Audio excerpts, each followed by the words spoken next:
Mari mengenal etika dan regulasi dalam uji praklinik. Berikut anggota kelompok kami. Uji praklinik adalah tahap penting dalam pengembangan obat sebelum diuji pada manusia.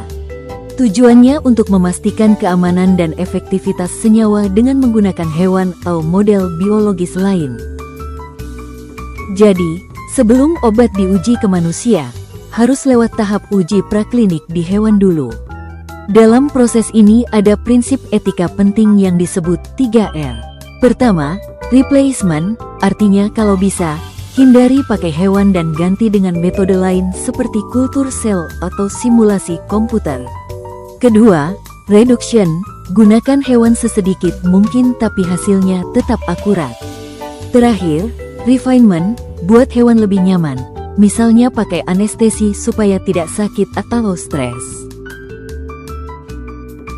Sebelum mulai uji praklinik, peneliti wajib ajukan proposal ke Komite Etika Penelitian, misalnya IACUC. Komite ini yang menilai apakah penelitian sudah sesuai dengan prinsip etika internasional. Jadi, setiap penelitian yang pakai hewan harus dapat izin etika dulu sebelum boleh dijalankan.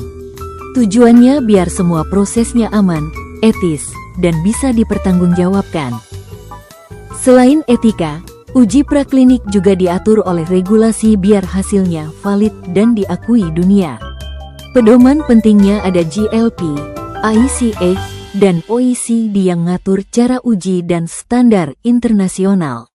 Di Indonesia, semua di bawah BPOM, dan peneliti wajib punya izin uji serta patuh pada aturan penggunaan hewan secara etis.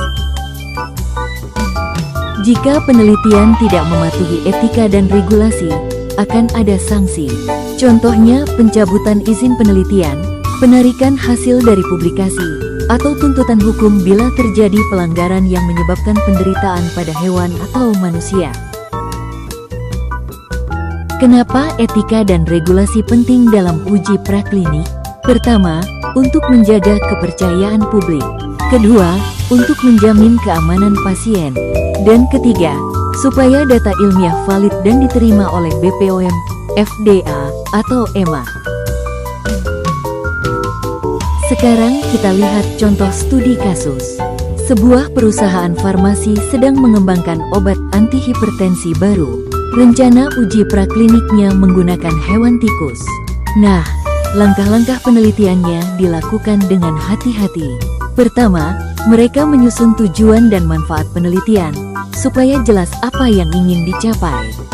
Kedua, prinsip 3R diterapkan, artinya hewan digunakan seminimal mungkin, prosedurnya dibuat simen dan senyaman mungkin, atau diganti dengan metode lain kalau memungkinkan.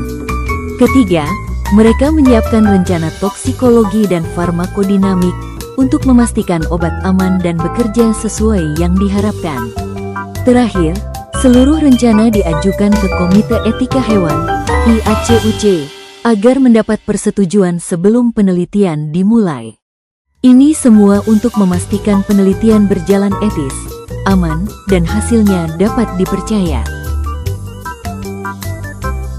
Setelah proposal diajukan ke Komite Etika Hewan, rancangan penelitian dinilai etis dan disetujui.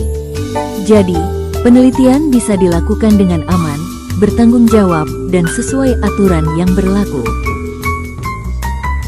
Jadi, uji praklinik yang etis dan sesuai regulasi itu bukan sekadar aturan, tapi juga mencerminkan tanggung jawab dan integritas ilmiah. Dengan menjaga etika, penelitian yang dilakukan bisa dipercaya dan benar-benar bermanfaat bagi manusia. Terima kasih sudah mendengarkan. Sampai ketemu di kesempatan berikutnya. Semoga hari Anda penuh inspirasi.